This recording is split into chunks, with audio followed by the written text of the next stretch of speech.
In this video, we will show you how to reset Epson Stylus Photo RX690 printer using resetter or adjustment programs.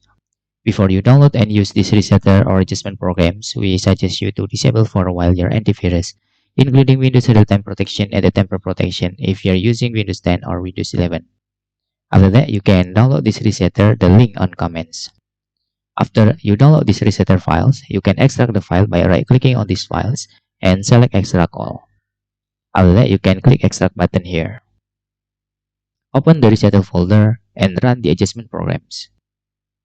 Please click Accept here, and you can click Particular Adjustment Mode button and choose Wash Ink Pad Counter and click OK. After that, you can tick the main pad counter option, button pad counter option, and the pad counter of 80 column. After that, you can click Check button. Then you can click Initialization button. After the resetting is successfully, you can just turn off your printer. After that, you can turn back on your printer again.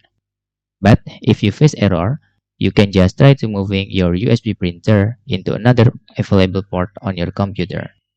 And that's all tutorial how to reset Epson Stylus Photo RX690 printer using resetter or adjustment programs.